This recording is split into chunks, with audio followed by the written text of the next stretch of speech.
Vaikra, chapitre 9. Et il arriva au 8e jour que Moshe appela Aaron et ses fils, et les anciens d'Israël.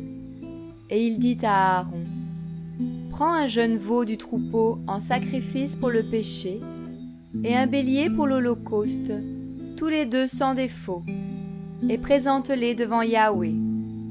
Et tu parleras aux enfants d'Israël en disant, « Prenez un jeune bouc en sacrifice pour le péché, un veau et un agneau âgé d'1 an et sans défaut pour l'holocauste, un bœuf et un bélier pour l'offrande de paix, pour les sacrifier devant Yahweh, et une offrande de grains pétris à l'huile.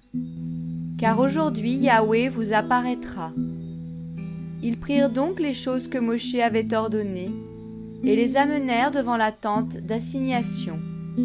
Et toute l'assemblée s'approcha, et se tint devant Yahweh. Moshe dit, « Faites ce que Yahweh vous a ordonné, et la gloire de Yahweh vous apparaîtra. » Moshe dit à Aaron, « Approche-toi de l'autel, fais ton sacrifice pour le péché et ton holocauste, et fais la propitiation pour toi et pour le peuple. Présente l'offrande pour le peuple, et fais la propitiation pour eux, comme Yahweh l'a ordonné. » Alors Aaron s'approcha de l'autel, et tua le veau de son sacrifice pour le péché. Les fils d'Aaron lui présentèrent le sang, et il trempa son doigt dans le sang, et le mit sur les cornes de l'autel. Puis il répandit le reste du sang au pied de l'autel.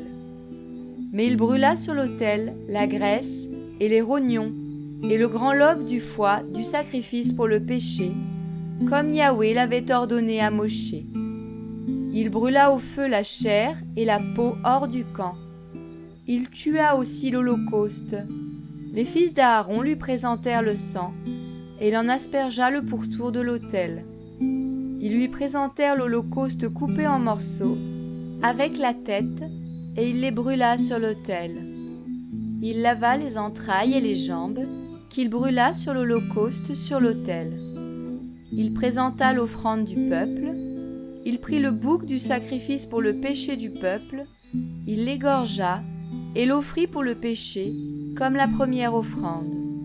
Il la présenta en holocauste, faisant selon l'ordonnance.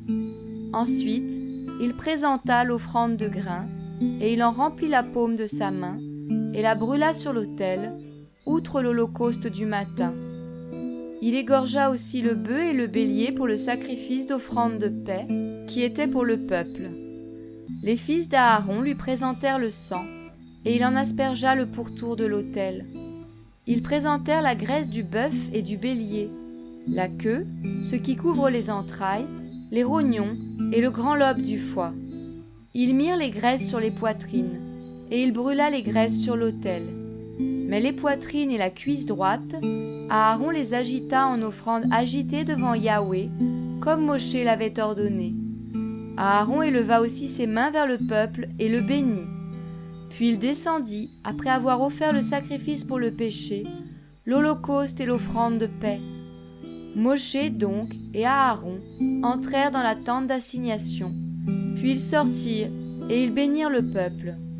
Et la gloire de Yahweh apparut à tout le peuple, car le feu sortit de devant Yahweh et consuma sur l'autel l'holocauste et les graisses. Tout le peuple le vit, et ils poussèrent des cris de joie et tombèrent sur leurs faces.